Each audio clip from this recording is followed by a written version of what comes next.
Hello, I'm Apocalypse the Geek Guru, and today I'm going to be reviewing episode 4 of The Gilded Age, A Long Ladder.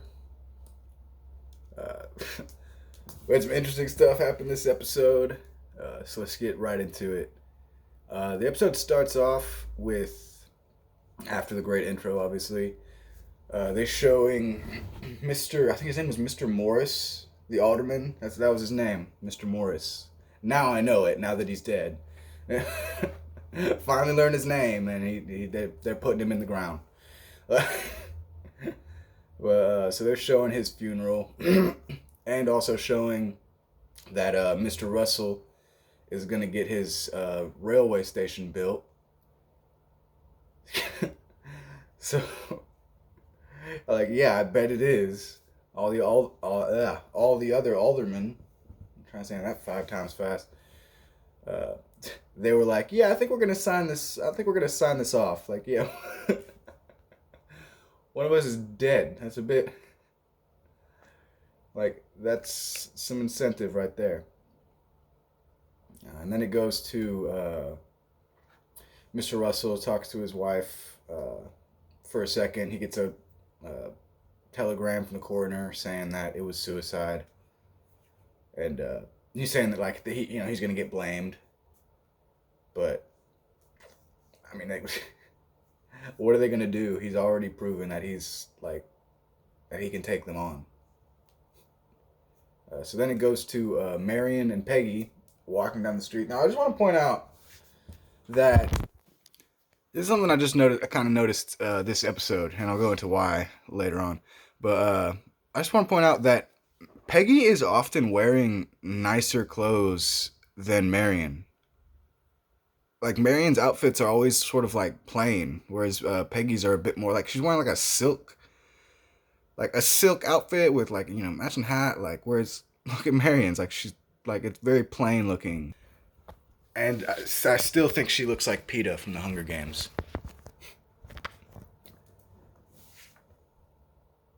But, okay, so they're walking along. They're talking about what's his name, Mister, the lawyer guy that asked Marion to marry him. Wow, a lot of tongue twisters this time. So, uh, so they're talking about whether or not she should do that, and she's still on the fence about it. And then they walk to Bloomingdale Bros, which was like Bloomingdale's, I guess. And as soon as they walk in, Peggy starts getting stares, or well, dirty looks, really, from the staff and probably some of the patrons too. And even like the manager or something like walks up and is like, "What's going on?" And we get to see Miss Chamberlain again, and we get to hear this episode. We get to hear more of her story. Her and I love her and Peggy's like little secret friendship. I mean, not Peggy, Marion, Miss Chamberlain, and Marion's little secret sort of friendship. And Marion says something about, hey, like I'm gonna buy this shawl, if you think it's the right one. And here I'll go ring it up together. And Miss Chamberlain, she like leans in and she's like, oh no, you can't let people think that we're on a planned shopping trip. She's like, I'm serious. Like, cause even she knows that she's a pariah, which we get to hear more about that this episode. And then Peggy is like, "Hey, can we get out of here?" Because she's getting a lot of stares and dirty looks. And then it cuts to Miranda, Aunt Ada. She's telling Bannister the butler. She's telling him to take her dog for a walk. So he walks the dog out, and then it cuts to Mr. Russell. He's talking to the young alderman. I don't know his name either. I'll try and learn it before he suffers another unfortunate fate as well. But Mr. Russell, he's in his little stagecoach, and he's telling him like, hey, I'm sorry about Mr. Morris. Uh, you know, I bury y'all. He's like, I'm not mad at y'all anymore. I was, but I'm not anymore. And It's funny. He's leaving, and Mr. Russell asks him like, "Hey, how's um how are things going? Like, how's the station coming along?" He's like, we're gonna pass the law like within a few days, like maybe next week or something." And then it's funny and they sort of he's like, "All right," and then as Mr. Russell's about to leave, he's like, "Hey, do you have time to stop by my office?"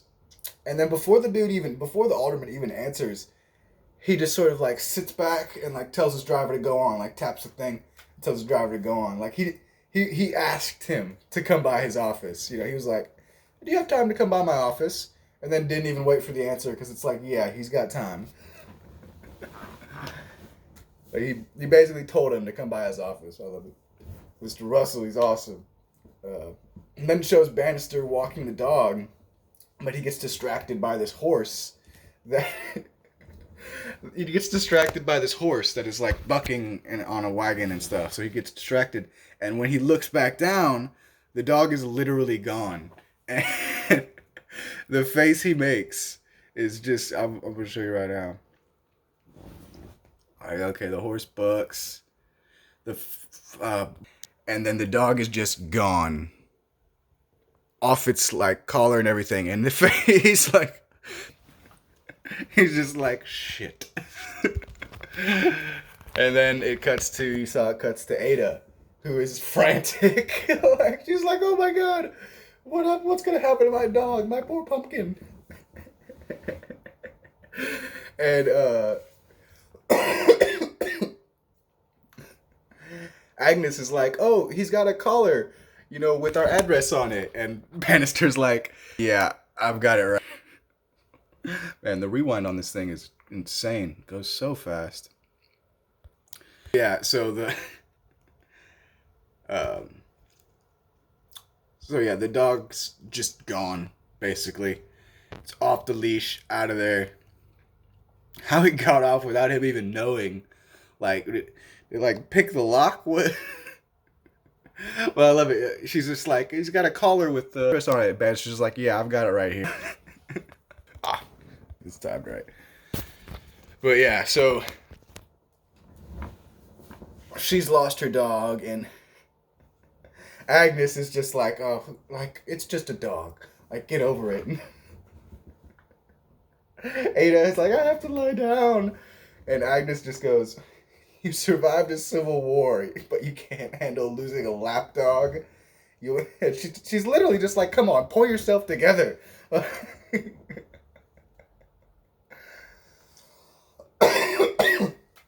And then it cuts down to the downstairs, and they're all talking about like, "Oh, it's so unfortunate that she lost the dog." And we can see a bit of Jack. Jack's his name, the footman under Butler guy, the young dude who went out on a date with the maid. And we can see that she's like, now like he goes to like, "Hey, what's wrong?" And, like, and she's just like, don't like, she's just like, "Don't touch me." And she like runs off. And we get to see more of that. They go into that, and we get to see hear why she's so like that's what I'm looking for. Like like not standoffish, but like like, "Oh, don't touch me," and like why she's so afraid of like physical intimacy, I guess, physical touch, whatever, and why so. We'll get into that later when it happens. Really horrible. But then it goes to Miss Russell is firing Gladys's governess because apparently Gladys's governess took her to like let her meet up with a man in a hotel, but it was like apparently nothing happened, and even the governess is like she's not a young like she's not a little girl. You can't keeping her cooped up in this house. Like she's not a child anymore. And Mrs. Russell is like, I assume the only reason you're talking to me like that is because you know you're fired. The ruthless Russells. So she fires her governess, but she's gonna hire a new one. She says she's going to though. She might, because everyone's like, just quit. Gladys is a woman. Everyone, even Mr. Russell is just like, my feelings about it. Like, get her a proper lady's maid. Like, she's not like 15 anymore. Gladys has got to be like, she looks like she's in her 18, like maybe 18, 19, in her 20s maybe even. She should not have a governess and be treated like a child. And they've been saying that for like the past 4 episodes. So it's funny. I'm wondering if it or when or if Miss Russell's gonna finally start treating her like a grown woman, like she is. But so then it cuts to the young alderman. He's talking to his wife, who is the other charity lady. Remember? And he's basically saying that Mr. Russell said that he's gonna bail him out, pretty much. He's gonna because he would have lost everything. He'd have to sell the house and all that. So Mr. Russell was just like, I'll bail you out, but and we don't actually get to hear this conversation between the two of them. We just get to see the young alderman tell his wife about it. And he's like, I'll bail you out, but you gotta introduce my wife to high society. that's his condition. Like, I'll bail you out. You won't have to sell your house and lose everything, but you gotta bring my wife into high society. You gotta stop snubbing her. And good on him. And his wife, the charity woman, I'll learn her name eventually. She says something like, but won't Mr. Russell take a loss if he does that? The young alderman's just like, it's a drop in the ocean to him. He doesn't care. I love the line from, was it episode 2 or 3? When he goes, I think it was 3. When he's like, Mr. Russell has more money than God. Like, I love that. So then we cut to the governess. She's leaving. And Pumpkin, the Van Ryn ate his dog, is just literally sitting there right outside their house. Like, even it wanted to come check out their house. So the housekeeper, she has a really beautiful eyes. So she comes in, she's like, she brings the dog in. They're like, Miss Russell sees the dog and she's like, get the dog, bring it inside, wash it, feed it, and I'm gonna write a letter and have a footman deliver it. So she's gonna try and use that as an in for to try and get to the Russells. She was like, I'll bring the dog over later, but that didn't work. That didn't really work out. When we go to Peggy, she's coming into the New York Globe, which is apparently like it's a black newspaper. So and this was the one her father actually told her to go to, because she would have like more opportunities and be able to have her own sort of thing. It cuts to that, and we have this guy who's making a newspaper, and we can see Peggy.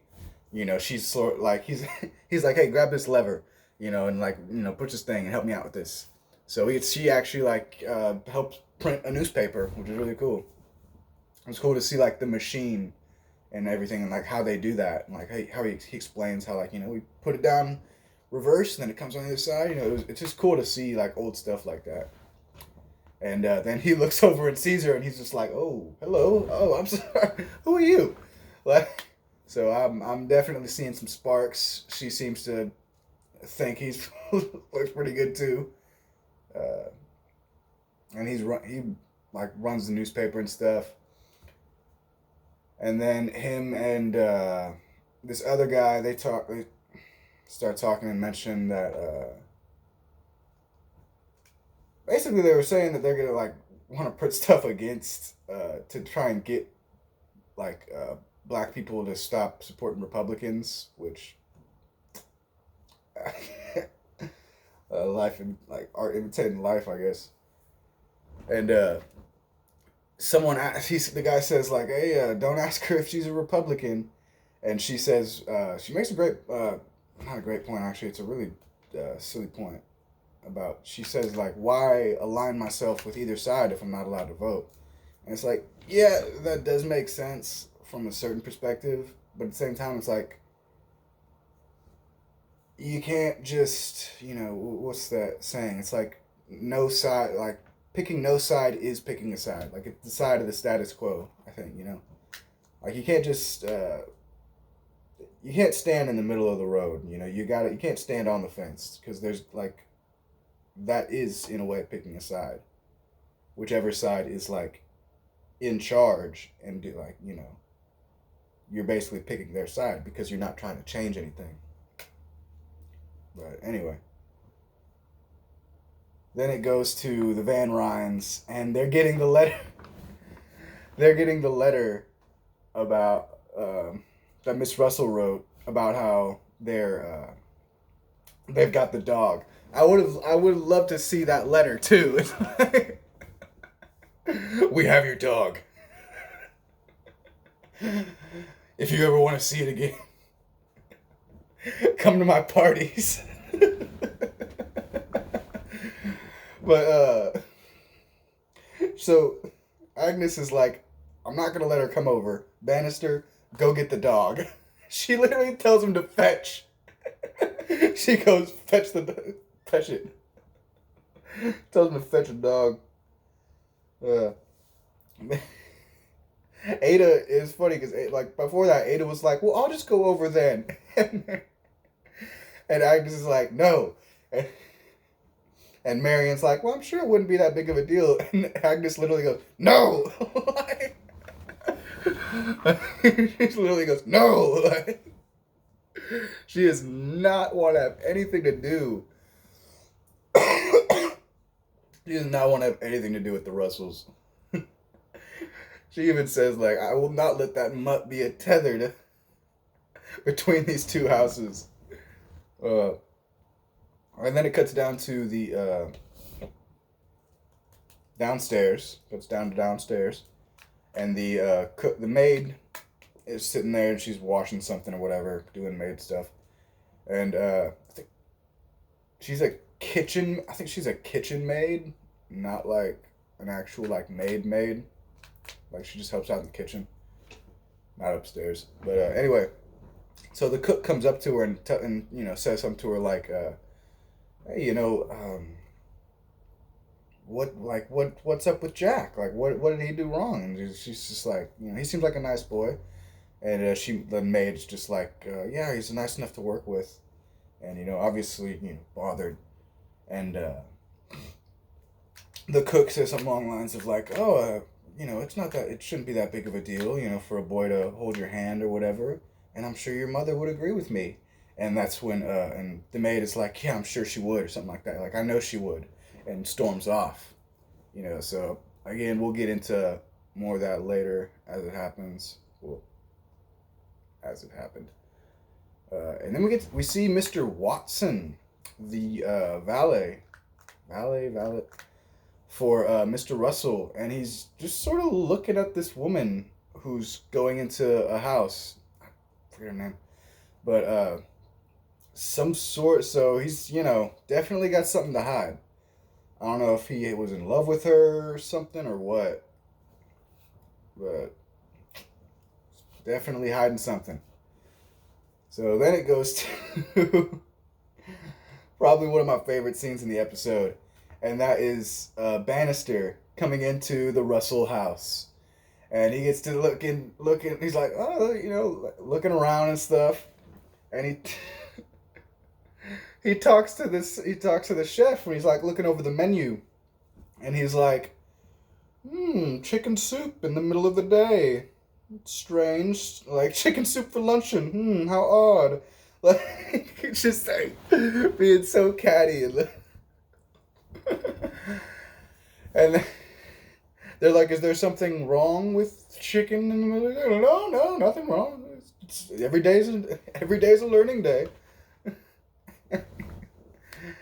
And he's like, and what is this? Trifle?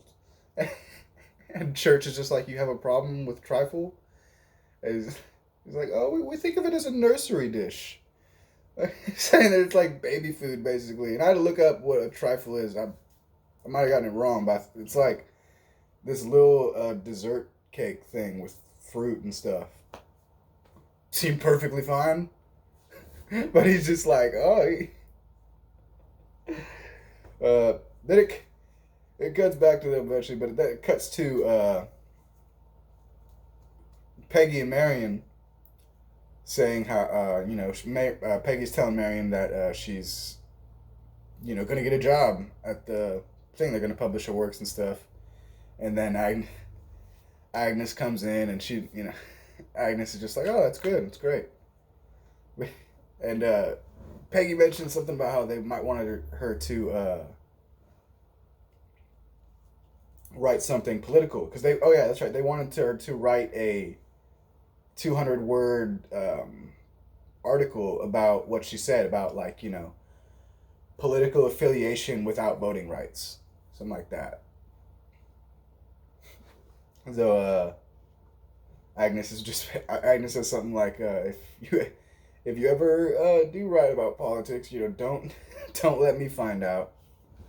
And then it gets back to Church and Bannister walking around the house, and he walks into the dining room, and Bannister's literally just like, oh my, I've been transported to Versailles, which for anyone who doesn't know, the Palace of Versailles is a big French palace. Basically the extent of my knowledge about it. It's a big French palace, and it's spelt real weird, at least from my hooked on phonics perspective. It's spelled like Versailles. That's how I pronounced it for the longest time, but until I realized it was pronounced Versailles. But anyway, so Bannister is literally just like, he's criticizing their dinner layout and stuff. Like he's like, oh, the pudding fork and knife don't usually get set. They come out with it. And he's like, and these up here, they usually go on the sides. And we don't normally lay them all in a line. We name them, we put them in a square, the English style. He's like, oh, colored glasses, how festive. And the whole time, Church is just like, well, you don't use colored glasses? He's like, no, we don't. And then he goes, oh, what's this? It seems to have gotten lost. And Church goes, it's an oyster fork. It sits on its own spoon. And Bannister is just like, oh, does it? How interesting. Just being a petty, it's so funny. Just criticizing every little thing. This is my second favorite scene in the whole episode. And after all, he literally goes like, no, of course, I mean, when it comes to these things, there is no right or wrong. It's just simply a matter of taste.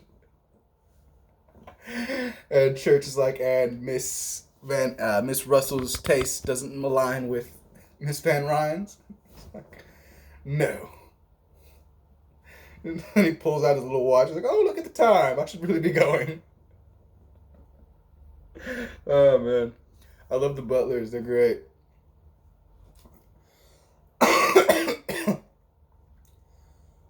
And then it cuts back up to, cuts over to Ada. She's got her dog back.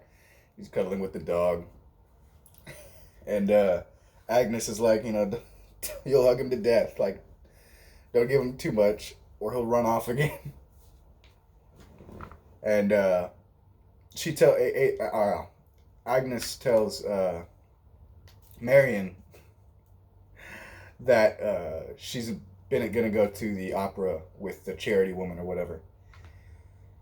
And I'm wondering if they invited Aunt Agnes, because they did this thing before where they invited Aunt Agnes to go to the to be a part of the charity, and she sent Marion.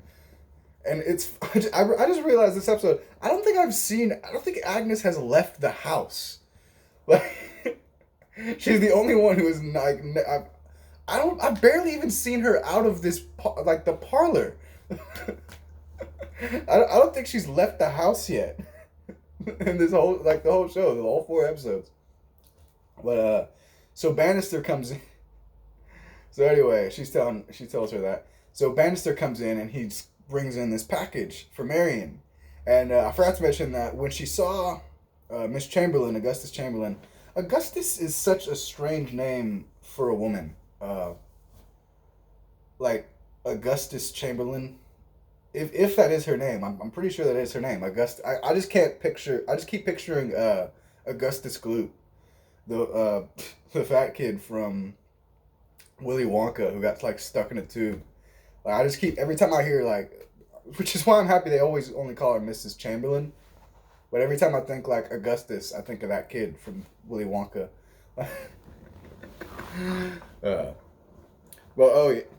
When she was in there, Miss Chamberlain was buying this box, like this beautiful wood carved box that she said might have belonged to or been made by some dude or whatever, and that's what Bannister brings in. He like brings in the box, and it's like Miss Chamberlain gifted it, like gave it to Marion. And as soon as Marion sees it, her eyes just go wide, like she's just like, oh shit. What an oh shit moments in this episode. First with Bannister, and then she's got like 2 oh shit moments in this episode though. Get to that later.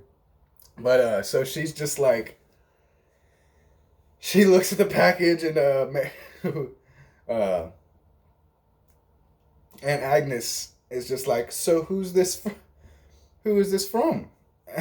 From some admirer or whatever. And Marion's just like, I'm not gonna tell you. And Agnes goes, well, I can't have this in here if I don't know who it's from. And Marion's like, okay, well, I'm not gonna tell you who it's from, so I'm gonna go give it back. And Ada's like, well, that seems reasonable. And Agnes is like, no, it doesn't. That's the very opposite of reasonable. And she's like, Agnes asks Marion, like, can you promise me that you won't entertain advances from someone unsuitable? And Marion's just like, well, I don't know.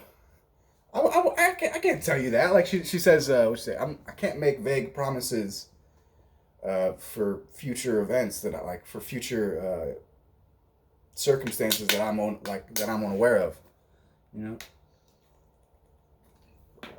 which is reasonable. So then she walks off, and then it cuts to the Russells having dinner in their Palace of Versailles. Now, and they're talking about Agnes. She wants a lady's maid, a proper lady's maid, instead of being stuck with a governess. And okay, I just had to talk about her dress for a second, because it's not terrible, not as bad as it was like in the first episode, but it seems like this is just a private dinner, like a family dinner. So it's just way too extravagant. I wouldn't have gone with this collar crap, whatever you call that, and those are a bit much. I don't know about the birds, yeah, you take away all that and it's not bad. I still wouldn't wear it.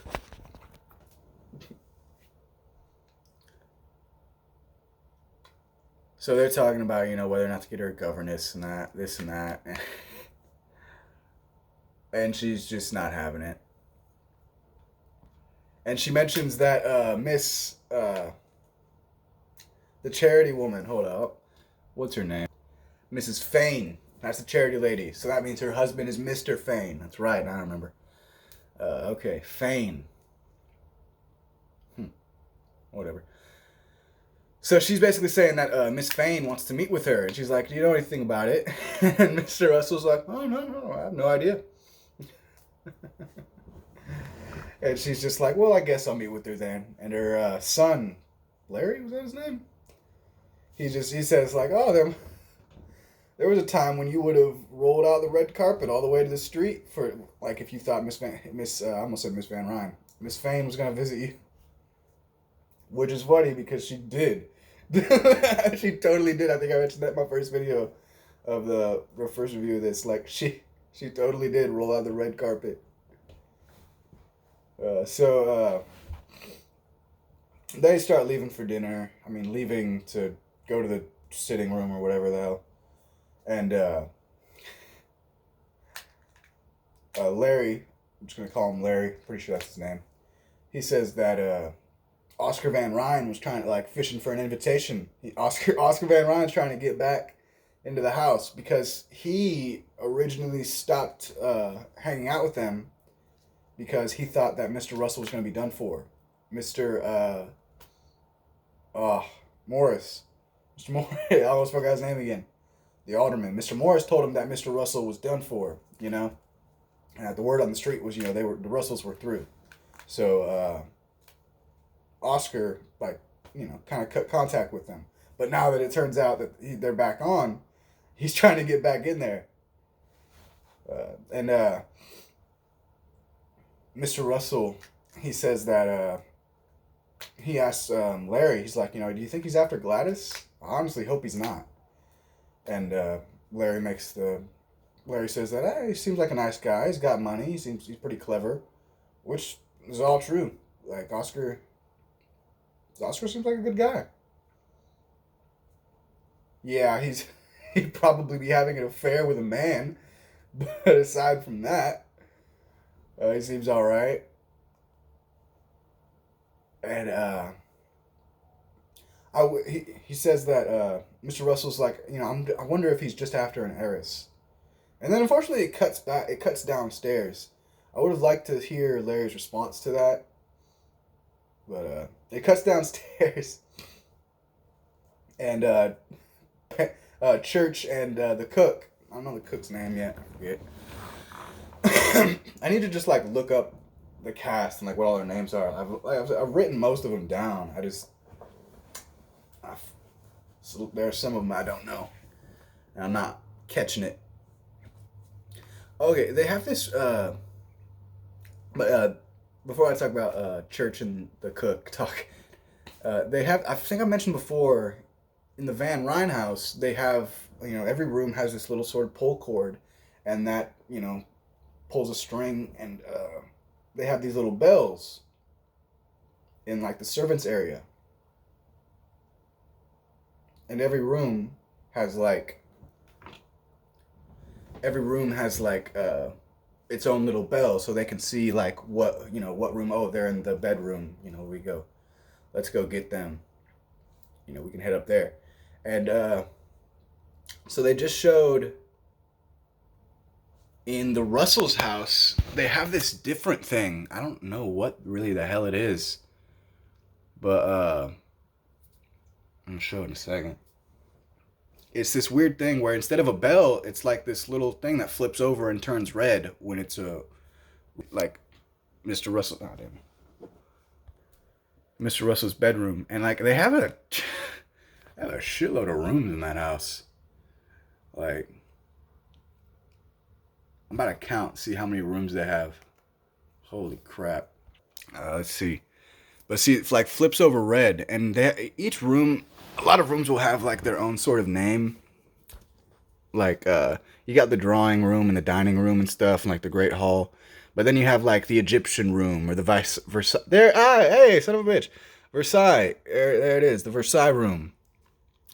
Which is weird because it looked like the dressing room, the dining room was whatever. But and then you got, like, the lake room, forest room. I don't even know what the hell, medieval room, you know, stuff like that. Okay, so hold on. Let's see. There's like 36 rooms. Holy crap. Yeah, because this is 6. 6. Yeah, 36 rooms. Son of, Jesus. The chateau room. Like, man.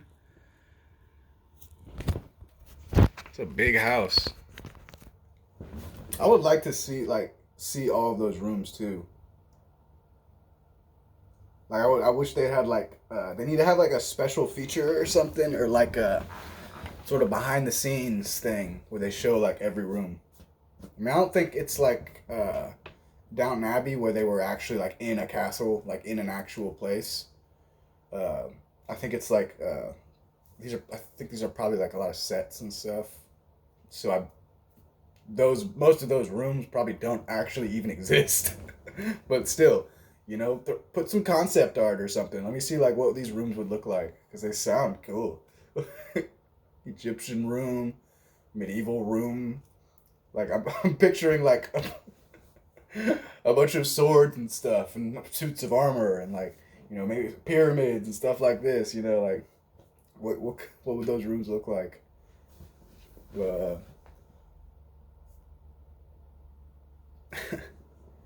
so they all leave to go get ready to help to get ready to like help the other people get ready, and the cook says something to the Miss Turner, the lady's maid, the one who's trying to get with Mr. Russell, which we'll get to that. But he's like, you always seem so angry all the time. Like he's literally like, you're always so angry all the time. What's the matter? And she's just like, I'm wasting my life in here.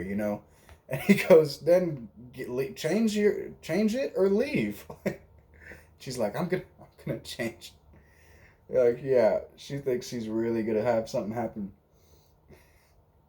So then it cuts to Ada. She's coming into Marion's room and to ask Marion about, so she's like, so are you gonna tell me who sent the box? And Marion goes, it was Miss Chamberlain. And Ada is just like, oh my god. She sits down. He has to sit down. Though. She's like, oh my god, it's worse than I thought. Like, she's just a pariah. And so they sit down and they have she's like, so why wouldn't you tell Aunt Agnes that you'd marry someone right or like suitable for you? And she's just like, just because someone was suitable for Aunt Agnes doesn't make them suitable for me. Saying that because she's a very free spirit. And she's mentioned plenty of times that she doesn't like living under Aunt Agnes's rule. And then Ada talks about how Marion asks Aunt Ada if she ever had someone that she was going to marry. And Ada says, there was one person one time. And, what is it? Marion asks her, like, do you think you would have been happier if you'd have married him? Like, if you would have married him, do you think you'd have been happier? And Ada has a really strange response to that. She's like, well, that's a very cruel question. And, almost starts to tear up. And it's like, I don't think that's a very cruel question. I think that's a very reasonable question to ask someone. It's like, you were going to marry this person. Do you think you would have been happy with them? But, so I don't know. I thought that was very strange. Like, she literally said it was a cruel question. And almost started crying. It's like, I was just asking. But I don't know. And then it cuts to Marion. She's taking the box back to Miss Chamberlain's house. And Miss Chamberlain has a really pretty nice house. A lot of art. And it looks like a lot of sculptures and stuff. She has a lot of paintings. Her and Marion, she asks, tells Marion to like, hey, come check out the gallery. I'm not gonna lie. I don't really care much for this painting. The left's okay, but I feel like the right's just too dark. That's my 2 cents on that. But her Miss Chamberlain, Miss Chamberlain's talking about her husband and her son, and she says that her son, moved away to Chicago. Like he lives in Chicago now. So they walk around. Miss Chamberlain's dress, the front isn't bad. She always wears like black and whites. It's really, I don't know. She's always so like wears a lot of monochromatic stuff. But the back is where it all kind of falls apart. It's like all like that black part in the front is just like gone, and it's all like that white and black part in the back. It just looks really weird. I feel like it would have been better if it had been black in the back instead of that black and white pattern, flowers pattern. It just looks weird.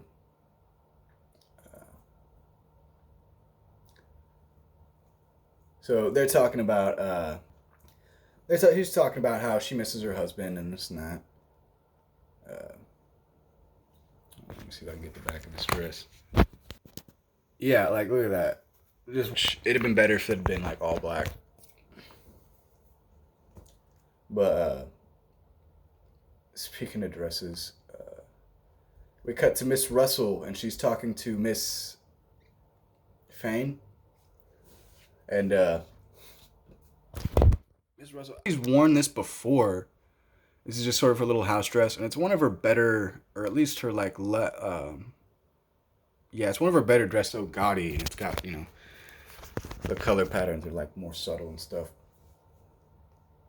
But she's talking to Miss Fane, and Miss Fane is just like, hey, I'm gonna bring you into high society, and she's like, we'll have a dinner party with Mr. Ward. And what was I saying? Not Ward. Oh damn, I forgot his name. As soon as I turn it off mute, they say his name, Ward McAllister. That was so perfect. I wish I'd recorded that. But so they're gonna go have dinner with Ward McAllister, and he's Mrs. Astor's. If you remember, Mrs. Astor is sort of like the top of New York high society, but Ward McAllister, he's apparently like her henchman, and he was a real person. I forgot to mention Ada. When Ada and Marion, just before this, when they were talking about like why wouldn't she marry someone suitable, she says that to pick someone from McAllister's 400, and this is a real thing. And Ward McAllister was a real person, and he was basically like, I forget exactly what he was, like what he did. He was basically just like someone who had his finger on the pulse of what was in New York high society at the time. And he said that there were only 400 people who were like the cream of the crop in New York high society. So Miss Fine is like Miss Fane is like, hey, we're gonna have luncheon or dinner or whatever with Ward McAllister, and that might get you an in on with Mrs. Astor. And then it cuts to Mr. Russell and Mr. Clay, his assistant. They're talking about their railroad and how things are going good, and they mention some train crashes that happened, which I don't know if they were real crashes that happened. They probably were, but they talk about how people died, and how do I get this? Then Miss Russell comes in, hearing like just the tail end of it, how people had died and stuff, and she says, what if you got behind a charity that helped with disasters? Talking about the Red Cross, because I forgot to mention Miss Fane. I keep wanting to call her Miss Fine. Damn you, nanny. Miss Fane. She's also invited Miss Russell, to go to the opera with her, the same one as Marion's going to. Did I mention that? Yeah, I think I mentioned that. So they're all gonna go to the opera on Friday. So and it's for a charity. The opera's for a charity, like for the Red Cross charity, I think. So then it cuts to Oscar Van Ryn. He's talking with Ada about how the Russell. He says that the Russells had outed him, or not outed him, but like, gone off him or whatever, like pushed him away, and then he explains how he was the one who actually sort of, and Ada's just like, oh, that's unfortunate. Why'd they do that? And he goes, oh, I blame Mr. Morris. He told me that they were going down, so I cut them off.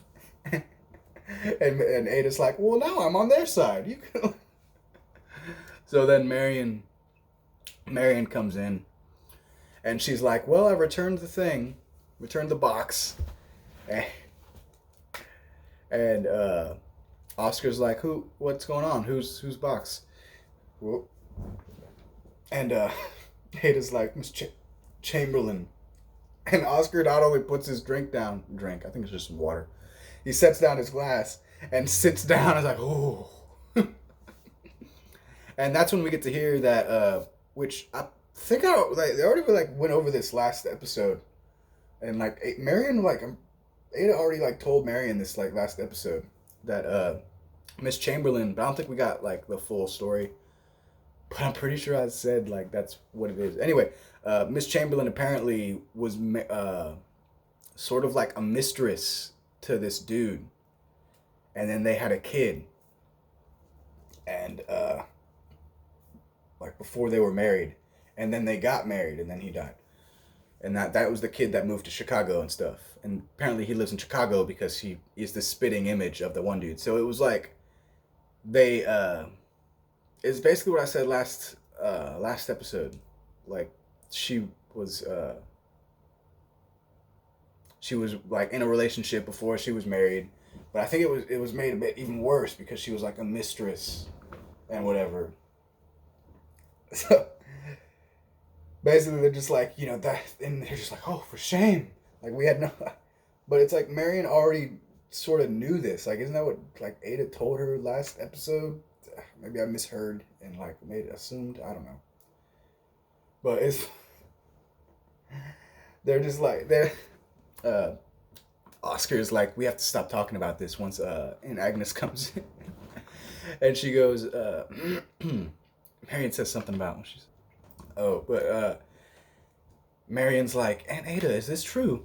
And Ada goes, people think it's true. And Agnes walks in what do people think is true?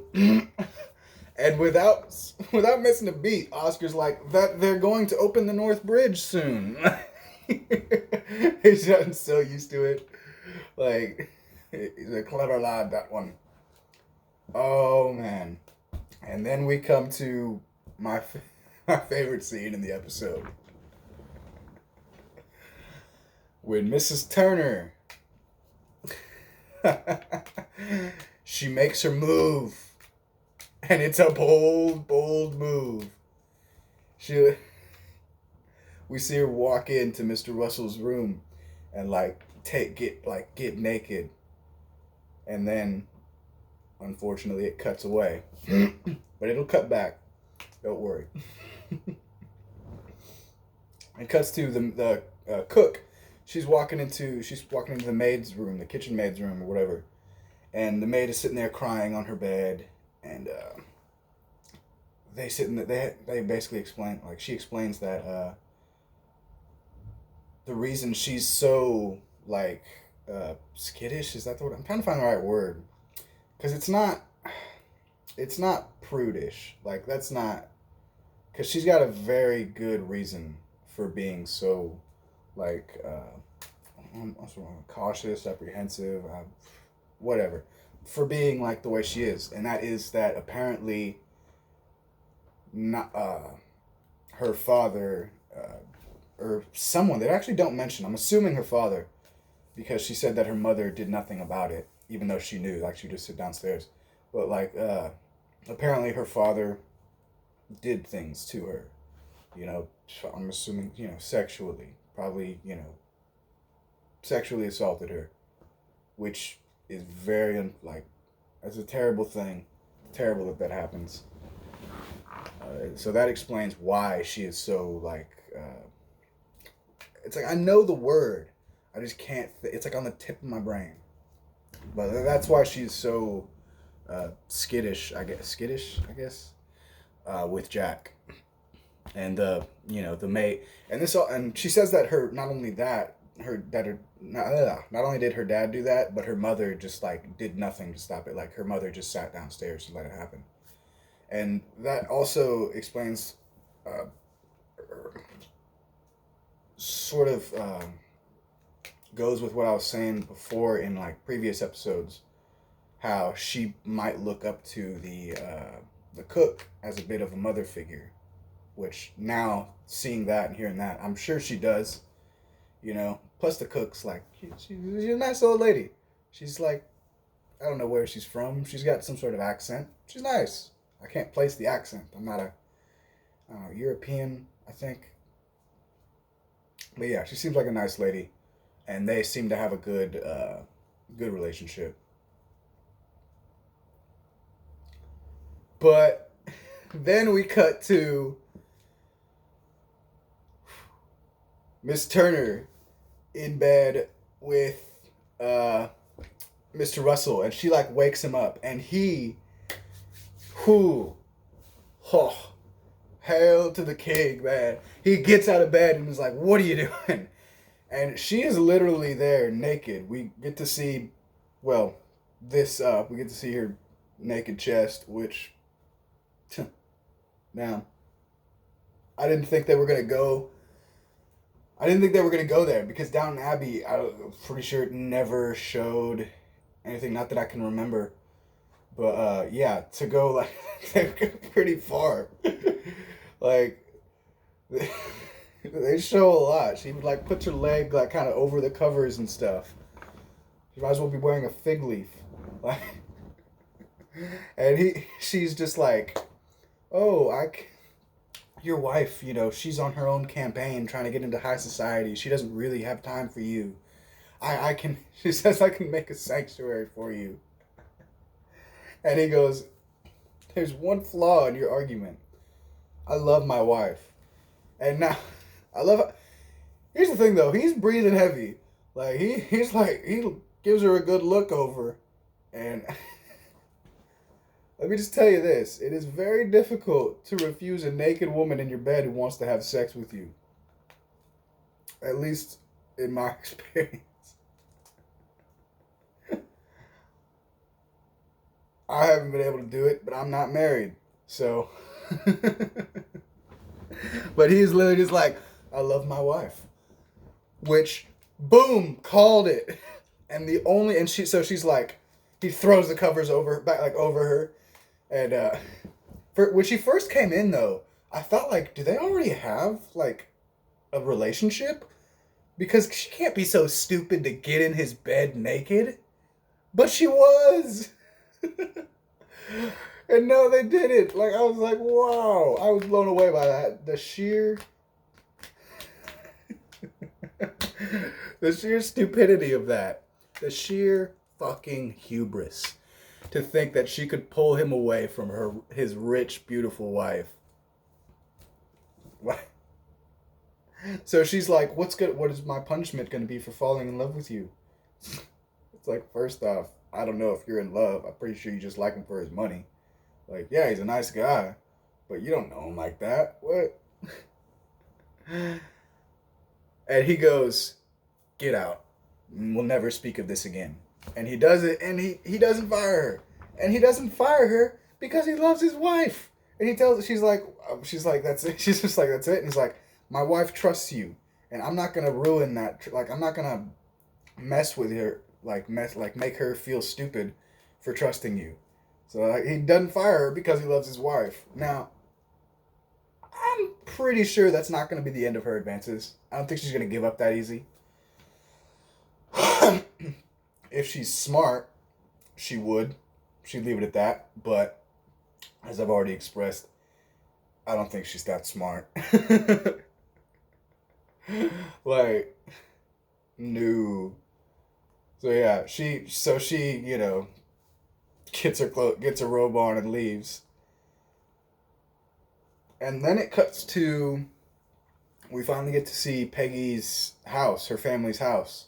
And it's really nice. They got these pictures and stuff. And her dad, I like her dad. Yeah, he's kind of a dick. He's a bit, but his reasons for being a dick aren't like just to be a dick. He's like he's bad at tact. And those of you who don't know what tact is, it's like being able to say something nicely, I think. I could be wrong about that. Don't quote me on that. But he's just not good at, like, being kind, I guess. I mean, like, because it's like every time she, basically every time she says something, he's always got to have some little underhanded quip. Not quip, but, like, he's always got to say something. Like, she says that, first off, he's eating crab, I think. He's eating some crab. And, his wife's just like, will you stop doing that? Because he's digging into it like, I'm at war with this crab. And he starts telling a story about how his uncle, he would always ruin his appetite like every breakfast because he'd like dip eggs in the jam or whatever. And then she asks what happened to his uncle. And he makes a point about like, they sold him. Like he was like, it was before the emancipation. So it's like, that kind of explains why he can be so abrasive when it comes to her wanting to like branch out, because he's lived in slavery. Like he's lived in a time when slavery was real. He had, like he just said, he had an uncle that was sold into slavery. And I'm going to take a wild guess and say that's not the only member of his family that has happened to. So when she starts climbing up this ladder, all he really sees is her getting closer to that glass ceiling, which 100% existed back then for many people. Didn't mean that you couldn't break through it, but it was tough. So he doesn't want her to fail, basically. He mentions, and here's the thing. Okay, last episode I thought that he must work as something bad. Like I actually thought that he owned a brothel or something. But no. Turns out he's a drug dealer. No, I'm kidding. He owns a pharmacy. A perfectly reputable business. I don't get why she doesn't want, like, why that ended the conversation. Like, the very notion that she would go and work for him. And he says he was going to hand it down to her. Honestly, I would still you can do that and write. Like, I don't know. I would have and she could live there too. I don't know. I'm not saying that she shouldn't have done that, like done what she did, like what she's doing, like being a secretary for the Van Ryns, working for them. There's nothing wrong with that. What she's doing is good. It's a good way to get to where she wants to go. But I personally, I would have taken up a job at the pharmacy, plus a pharmacy that I would eventually own. I don't know. I just feel like she could have done that, but I feel like there's more to her dad. I'm like more to their relationship, something that we haven't seen or said. Like something must have happened. He must have done something. I don't think anything like super wrong, like the maid's dad, but it must have been something that really drove a wedge between the two of them. Because the only reason she's even there is because it's her mother's birthday, and like that's why. Like, that's literally the only reason. It's because it's her mother's birthday. It was a special occasion. That's the only reason she's having dinner with them. And this is kind of where the whole episode sort of, I don't want to say falls apart. But it's because Marion shows up there. Marion shows up to give her... I don't know if Marion knew that it was her mom's birthday. I don't think she knew. I just think she just went to go and surprise Peggy with a little, he was going to bring her a gift, something useful. And it was some old shoes. Some hand-me-down shoes. Now, basically what the episode... And when she gets to their house, it's a really nice house. And even she's surprised. She's like, do I have the right address? Like, she doesn't say that, but you can see it on her face. Well, at least that's what I got from it. And she's just like, wow, she, gets brought in by the maid and stuff. And here's the funny thing. The maid is just being like, who are you? Like, do you have a card? Because I guess everybody back then had like a card, like an ID or something, I guess.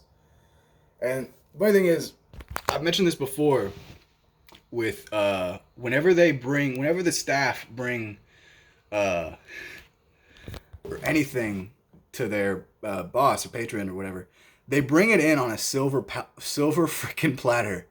Like they literally, like everything's got to be like, even the here's your note. Here's your note on silver platter, Lord, lady. Like you can't just be handed a note. No. It's got to be on a silver freaking platter or plate, whatever. No platter, but whatever. I just love that. That cracks me up. I love the look of the maid too. The maid's just like, but so she gives the maid her card and they bring it there to her, and the mom's just like, well, we can't just leave her out there. Bring her into the parlor. So they go in. So they go into the parlor and she's just like, Peggy's like, what are you doing here? She's like, I wanted to surprise you. You succeeded. Like, so the dad is literally instantly just like, so what are you doing here? Like, my daughter works for your aunt. Why are you here? And so, this is what I'm talking about when the episode kind of just sort of falls apart. Because Marion, she's like, oh, I came to bring something useful, but I don't think they'll be very useful. And it turns out that she brought like a pair of old shoes, like some old hand-me-down shoes, because she thought that they might need them. And basically, she was going under the assumption that they're poor because they're black. And here's why I say, this is what I mean when I say it just kind of falls apart. Because there is no reason for her to really think that. Like, it's like, this is why I brought up the fact that Peggy is often wearing clothes that are nicer than Marion's. A lot of Marion's clothes seem rather plain. And even what she's got on now. Like, okay, here's what she's wearing. She got like it looks like a nice silk outfit with like a matching hat. And like a nice brooch and earrings and stuff. And then Peggy, like Marion, it's not what she's wearing is bad. It's just like more plain, you know? So it just doesn't make sense for her to go like assume that they would be poor. Not only that, but I think Peggy mentioned that she could have worked for her father to Marion. Like, I think she's mentioned that her father like owns a business or something. I could be wrong about that. But there's just no reason to assume that she would be poor. Excuse me. So Marion apologizes, because the mother's like, you thought that I would need, we would need some old shoes or whatever. And Peggy tries to help her out. She's like, she must have thought that maybe we could give them to a charity or something. And then the dad, this is what I mean when I say the dad is like, he's not like a bad guy, at least from what I've seen of him. He seems all right. He seems like someone I would chill and like have a drink with, like chill, like sit down and drink with and be like, hey, tell me about your life. What's your story? He's someone that I would want to like. Same thing with like, but Mr. Russell too. Oh man, that'd be a fun conversation. But he's not having it. He's like, then why did you bring them here? Certainly there must be a lot of charities in Manhattan because they're in Brooklyn. Like, they're not in Manhattan. So she had to go all the way to Brooklyn to do like, and that's another thing. The fact that she kind of made such a big deal out of it too, like, oh, she was like, oh, I was gonna. Now here's the thing. She originally planned to go there and give them the shoes, but once she saw like, oh shit, they're rich, she literally says, and I think I mentioned this, she literally says like, I wanted to bring something useful, but I don't think they're gonna be useful after all. And anyway, so Peggy is like, all right, I'm gonna leave. Like, get my gloves. I'm leaving. And her mom's just like, oh, we haven't even had my birthday cake yet. And she's like, I'm just leaving. And her dad says this. This is another reason why I like her dad. Her dad says this thing like that they have an obligation to raise their daughter with a sense of what is right and what is wrong. And I agree with that. There's nothing wrong with that. Problem is though, he's still kind of like a lot of people. He's still kind of stuck in this mentality that like white people are never gonna like see them as equal.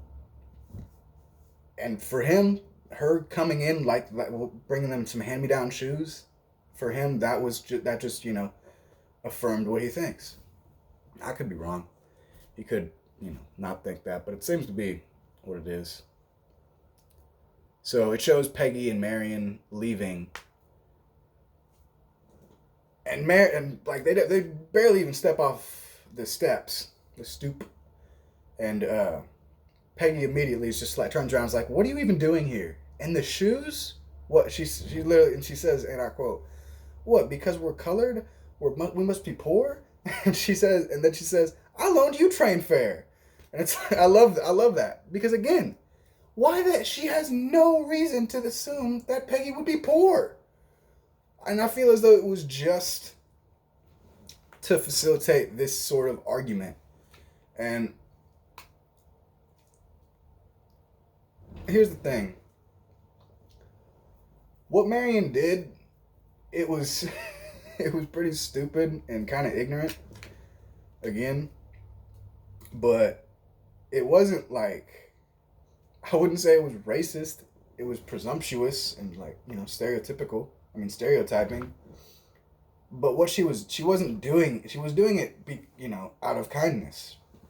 She wasn't trying to be, rude, even though that is how it ended up. And once she realized her mistake, she was incredibly sorry.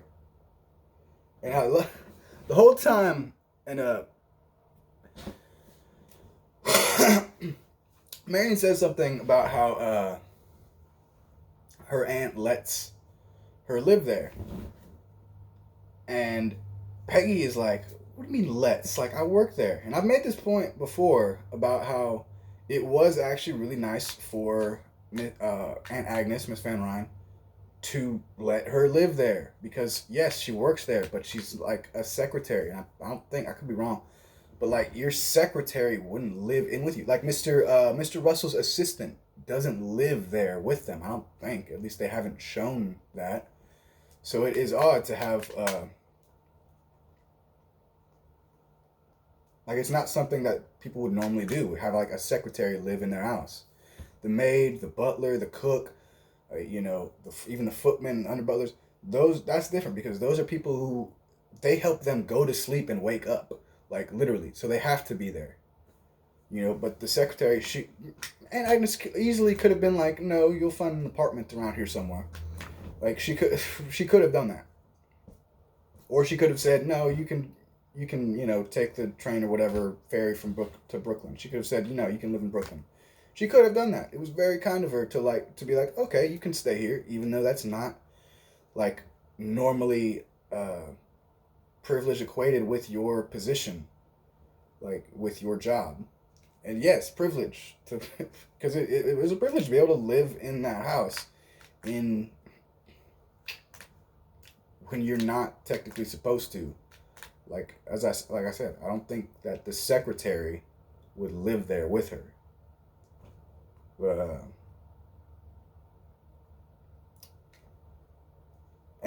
she makes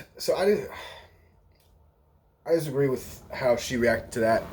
And then she does make a lot of good points though about how they don't really live in the same country, Like Marion has she lives in a different world. Oh yeah. Back to her living in there. I have mentioned though that it is kind of messed up that they have her sleep down in the servants' quarters, when she's like Marion's friend.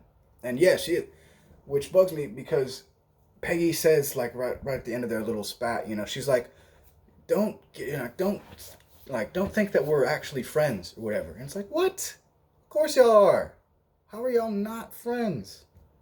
Like, just because she doesn't understand a lot of the shit that you've been through, just because she doesn't understand, like, what you're going through in life, doesn't mean that y'all aren't friends. Yeah, she was a little ignorant, but that doesn't mean that she's, like, doesn't care for Peggy. Like, I didn't like the way she said that, because, as I've said before, they are friends. They hang out. Like, they go on walks and stuff. All the time. She's her freaking, like, confidant. She helped her sneak out and stuff. Like, nah, they're friends. I feel as though she was just really upset being around her parents. I'd be a little bit surprised if she apologized for the way she acted, but at the same time, I wouldn't be. Like, because like I said, I feel as though the only reason they had Marion do that was because, like, just to have Peggy give that speech and, like, say that. So I don't think. I would like to see her, like, both of them be like, you know, have a good little apology, you know, like, hey, I'm sorry I assumed you were poor because of your race. It's like, oh, I'm sorry I screamed at you. I was in a bad mood. You know, I would like to see that because they were both sort of in the wrong at that. Like, Marion shouldn't have done that, but she shouldn't have, like, blown up like that. I thought that was a bit much. Because, like I said, she's a friend. She was trying to help her. Yeah, she was wrong.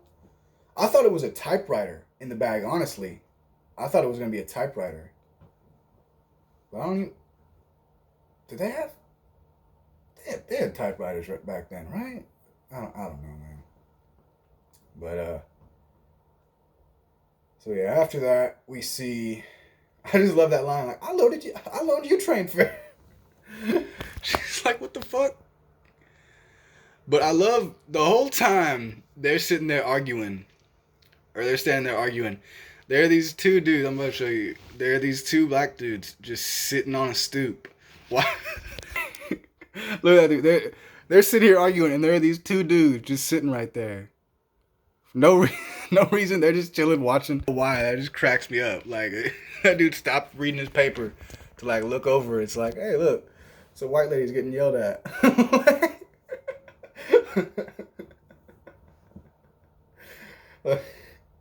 And I love how, like if they Peggy, like, looks over at him too, like, and just keeps yelling, like, looks over at him, like, sees him, and then just keeps yelling at her. Well, anyway, so then it cuts to Miss Russell. She's leaving for the ball, not the ball, the opera. Now, this dress isn't actually that bad.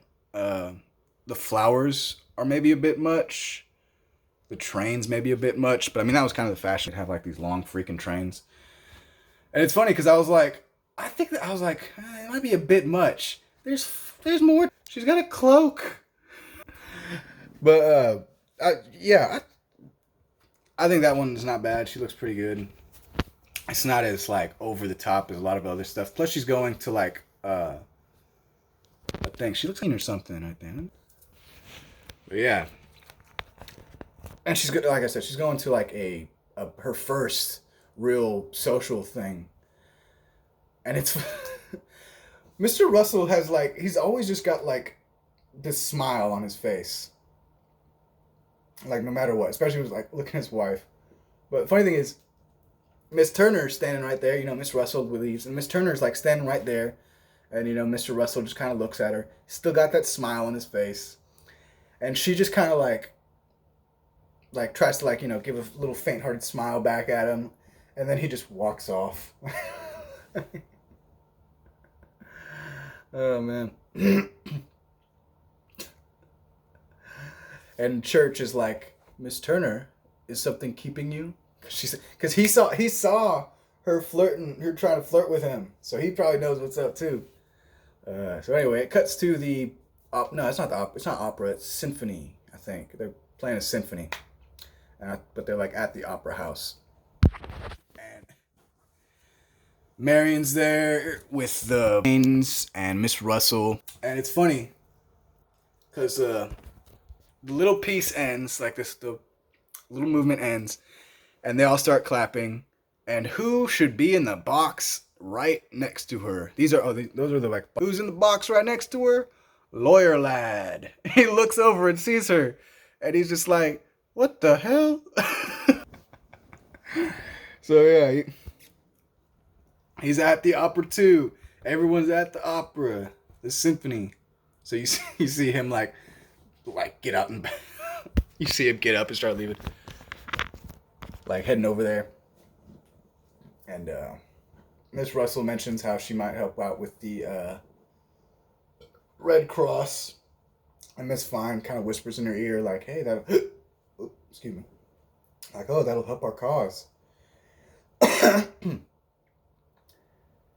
And it's funny, Miss Russell sitting there like with a fan and stuff, and Marion's like, "Oh, I envy you your fan. So you're a fantastic fan, so I can hide my face." And you just hear behind her the lawyer lad. I'm just gonna call him that. Mr. Richter. Didn't I write his name down? But he's just like, you just hear him behind her. "I think your face looks fantastic enough," or something like that. She's just like, "Oh my God, Mr. No, didn't get his name down. Yeah. My Gilded Age guide. Just came up with that. There's a lot of shit to remember this show. Barely remembered some dude's name and then he dies. So anyway, she's like, "Hey, what are you doing here?" And he's like, he has this great line. And where he goes, "Well, my girl was in a high window, so I decided I needed a big ladder." Or a long ladder, which is the name of the episode, a long ladder. And basically saying that I'm gonna come in and try and be part of this high society. I can make it, you know. So apparently he's there because he went to school with some guy who owns a box, and he's there with them. Or like son or some shit. Doesn't matter. He's trying to get his feet into the doors of high society. Which I love how he's been in New York for like a week, and he's already in the same place as Mrs. Russell, and she's lived in New York for 3 years. she, they're they're they're next to each other in the freaking symphony. He's in the box next to her. It's taken her 3 years and a death to get into this position. And he mentions that the only reason he's there is because he knew some guy, and he like took a course with some guy, and they lost touch, and then he literally ran into him at the ice skating rink next to Central Park. He stumbles in. He stumbles into. He stumbles into high society, and Miss Van Ryn has to crawl, scratch, and cause a death to get in. Oh man, but I like seeing Marion and Miss Russell. I like their I don't know. I just like seeing them together. I cannot wait. It's got to happen eventually. I cannot wait for Miss Russell to meet Miss Van Ryn, to meet Agnes. I cannot wait for the level of cattiness. It's gonna be Clash of the. Oop. Oh man.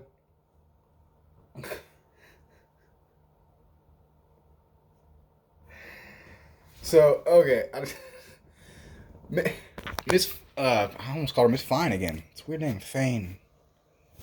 Miss Fane is the episode ends with Miss Fane sort of like looking at Miss Russell, and like my dear, the way you look at me, the way you look at her, I'm trying to think of a better word than dread. Like seriously, like she's just like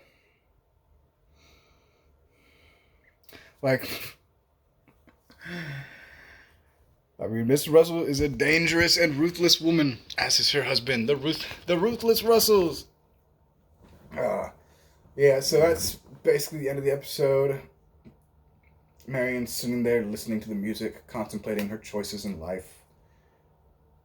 Or not. I don't know. So yeah, that was episode 4. A long ladder.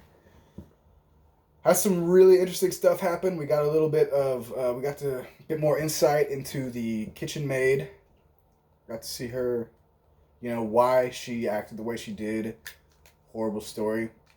Interested to see how her and Jack's relationship is gonna develop, or if it is at all, because I feel as though the cook is gonna try to tell her, she's already tried to tell her, like, hey, he's a nice boy, you should, there's nothing wrong with letting him hold your hand. So I'm curious to see how that's gonna, like, what's gonna happen with that. What else happened? Still not a whole lot else. I mean, there was I'm curious to see what's gonna happen with Peggy and Marion now. Now that they've had their little falling out, interested to see how that's gonna work. What's gonna happen then? Again, I would like to see a joint apology. I would like to see them both be like, hey, we were both kind of in the wrong.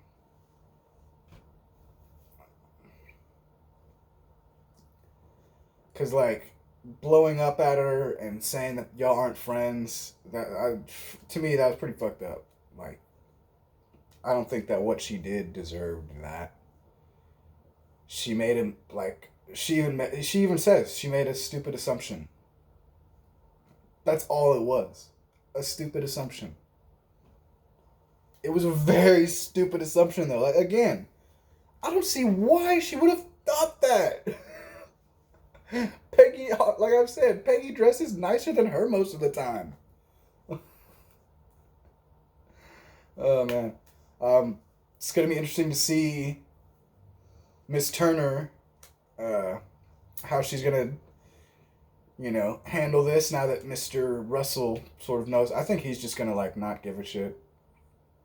Because, like he said, like, we're not going to talk about this anymore. Because I don't want my wife finding out that the woman that she hired to, like, bring her into high society, and the woman she puts her trust in, I don't want her to find out that woman tried to steal her husband. Now, maybe that was a wrong decision. I mean, it's like, yeah, he's doing it for her, for his wife, but is he really, like, is that really something he should do? I'm not sure. I feel like it, like, like, dude, do you really want a woman who tried to sleep with you, like, not only in your house, living in your house all the time, but in your wife's ear, a woman that your wife trusts? She might try and drive a wedge between the two of you. Yeah. I probably would have fired her. Whoa. Okay, so I wouldn't have fired her, but it would start with an F. But again, I'm not married. If I was married and I was as devoted a husband as I almost called him Mr. Van Ryn, as Mr. Russell, then yeah, no, I would have fired her. Because it's like, I can't have you around my wife. You want to bone me? That's not no. Or vice versa. And then we see Miss. I'm interested to see Miss Chamberlain and Miss or Marion's sort of little friendship. I want to see more of that. Not a whole lot of Oscar this episode. He was literally just in that one scene when he was talking to them about Miss Chamberlain. I think. Was that all he was in? Yeah, it was. So, I'm interested to see what he's going to do next, what his plan is, how he's going to try and get into the Russell house. And I'm also really interested to see whether or not he's genuinely attracted to Gladys, or if, like Mr. Russell says, he just wants an heiress. Okay. And then was there something else? I think that was it. So yeah, I'm really excited for next episode. I like how they kind of do this. They have episodes where like something big will happen, and then the next episode it will kind of be setting up something big. It's not like every episode is this massive cliffhanger. It's really interesting. I love the pacing of the show. I love the pacing of the show. It's really well done. I'm just going back trying to see if there's anything else. Oh, the budding relationship of possible relationship of the dude at the printing press. I forget his name, and Peggy. I'm interested to see what's going to happen there.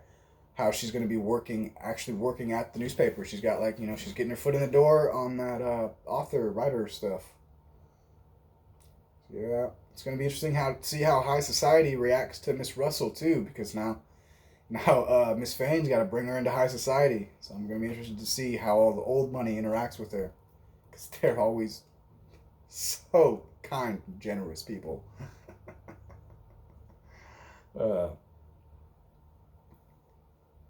Oh yeah, no deaths in this episode. That's pretty much it. Thank you for watching. If you enjoyed this video, please leave a like, comment. Let me know what you think's gonna happen. What's gonna happen next? Let me know your thoughts on what happened this episode. Subscribe if you want more content like this, and if you didn't like this, again, tell me why, as always. I would rather know why someone doesn't like my stuff than just, leaving a dislike and not saying anything. If you didn't like it, tell me why. Tell me your thoughts. And pretty sure that's it. So again, thank you for watching.